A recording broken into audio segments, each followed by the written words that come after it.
स्वागत है मित्रों आप सभी का।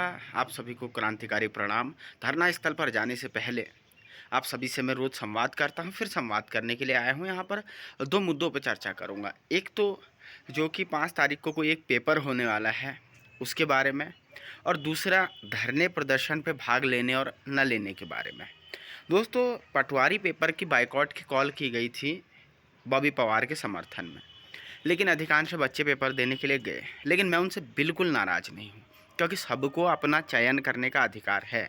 पहाड़ के बच्चे की पारिवारिक परिस्थिति ऐसी नहीं है कि वो किसी के कहने पे पेपर का बाइकआउट कर दे, क्योंकि एक बंदा अगर घर में सरकारी नौकरी वाला किसी के हो जाता है तो उनके कह सकते हैं कि गरीबी का कहीं ना कहीं अंत होकर के वो गरीब परिवार से मध्यम वर्गीय परिवार में शिफ्ट हो जाता है, तो एक पीढ़ी उनकी सुधर जाती है।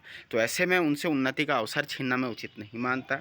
और कई बच्चे सोशल मीडिया पे कह रहे हैं कि कनिष्ठ सहायक को भी बाइकआउट करने की बात। देखिए, मैं व्यक्तिगत तौर पे कहूँगा, कर्म करने से कभी कुछ घबराना नहीं चाहिए। ये परिस्थितियाँ विपरीत हैं, ये परिस्थितियाँ उल्टी हैं, वो बात अलग है।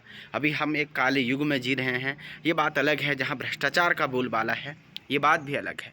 लेकिन मैंने सुना है दिल्ली के दरबार में सीएम धामी की छुट्टी की तैयारियां चल रही है, और कहीं ना कहीं इसके बाद राज्य सरकार पे भी दबाव रहेगा कि पेपरों को साफ़ सुथरे तरीके से कराएं। और दूसरी बात, जो मैं भूख हड़ताल के बारे में या हमारे जो 15 दिनों से जारी धरना है उसके बारे में एक बात आप लोगों से स्पष्ट रूप से कहूं। देखिए दोस्तों, कर्मण्येवा विकारते माँ फलेषु कदाचन। मैं अपना काम कर रहा हूँ, मुझे भ्रष्टाचार से सख्त नफरत है। मैं चाहता हूँ समाज का कमज़ोर वर्ग का बच्चा, जिसके पास देने के लिए 15 लाख रुपये या 20 लाख रुपये की अटैची नहीं, जो 800-900 रुपये लेकर के यहाँ से देहरादून पेपर देने के लिए चले जाता है, रैन बसेरे में सोता है, उसकी मुझे चिंता है, उसके भविष्य की चिंता है, क्योंकि वो मेहनत करने के बाद भी सेलेक्ट नहीं होता। तो उस तकलीफ़ को महसूस करते हुए मैं इतने समय तक बैठ पाया हूँ। वरना एक जगह पे इतने दिनों तक टिक जाना, जबकि आपके पास बहुत ज़्यादा भीड़ नहीं हो, दिन में 40-50 लोग मिलने आते हैं, लेकिन वो एक समय पे नहीं, 2-2 4-4 5-5 करके हाथ जोड़ के चलते बनते हैं।